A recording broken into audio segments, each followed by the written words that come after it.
Have you ever felt like you're carrying more than just your own pain? Like your sadness or fears go deeper than your own life experiences? If you have, you're not alone. Many of us, especially those who are spiritually awake, are here to do something very powerful. Heal the emotional and spiritual wounds of our ancestors. In this video, we're going to talk about 7 clear signs that a woman is spiritually healing her bloodline. And I won't just share signs. I will also share my own personal experiences, what I felt, what I saw, and how I knew I was chosen for this work. This is a long and deep topic, so take your time. Feel these words, not just with your mind, but with your soul. Sign number 1, she feels pain that isn't just her own one. Of the first signs is emotional pain that seems to come out of nowhere.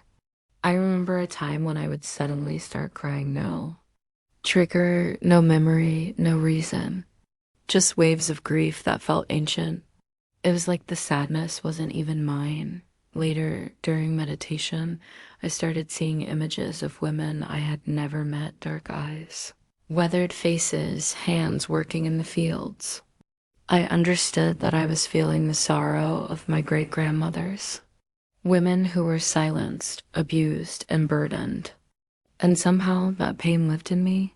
This is known as generational trauma, and it can live in our bodies, minds, and spirits until someone brave enough chooses to heal it. Sign number 2, she breaks family patterns. When I got married, I made a silent promise.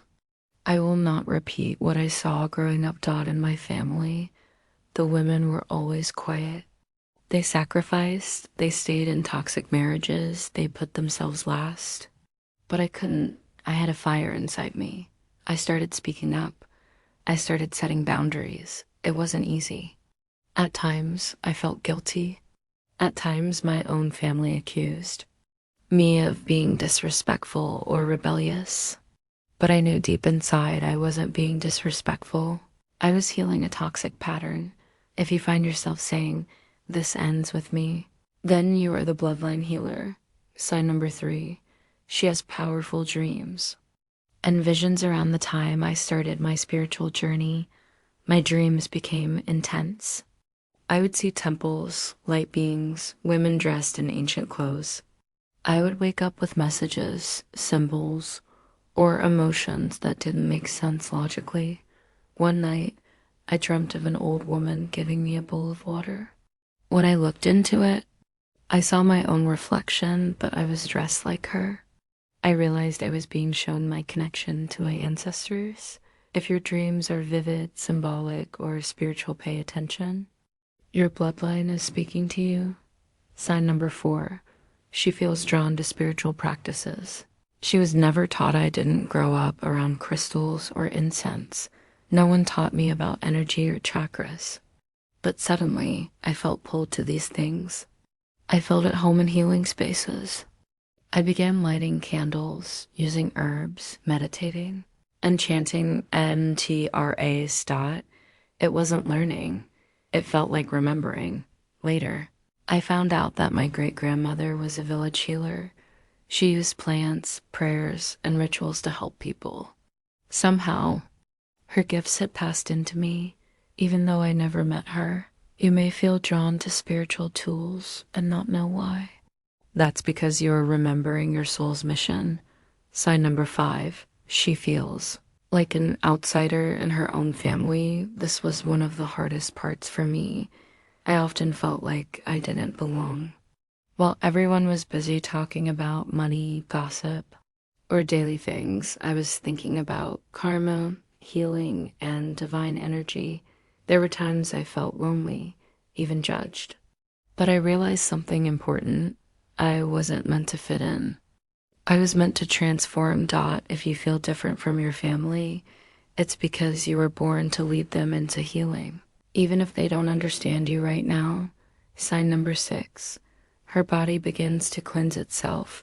When I started this path, my body reacted. I had body aches, headaches, emotional breakdowns. Doctors found nothing wrong, but intuitively, I knew I was releasing energy stored for generations. I cried like a baby. I slept for hours. I even threw up after some deep healing meditations. This is not just illness.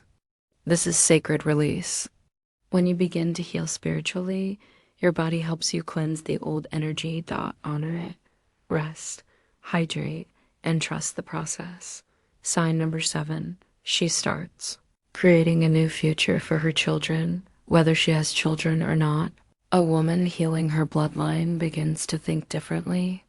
She becomes conscious of what she says, how she reacts, how she loves. In my case, I started being softer with myself. I began nurturing my inner child. I practiced gentle parenting with my son. I allowed myself to feel joy, pleasure, and self-respect every time I do that. I know I am planting seeds of healing for the next generation and beyond. Final words. If you related to even one of these signs, I want you to know you are not broken. You are not overreacting. You are not too sensitive. You are the answer to prayers said long before you were born. You are a chosen being. You were sent to your family, your bloodline, your culture, not to continue the pain, but to end it. Healing is hard. It's lonely. It's deep. But it's also beautiful. And every time you choose love over fear, forgiveness over bitterness, self-care over self-sacrifice, you heal more than just yourself.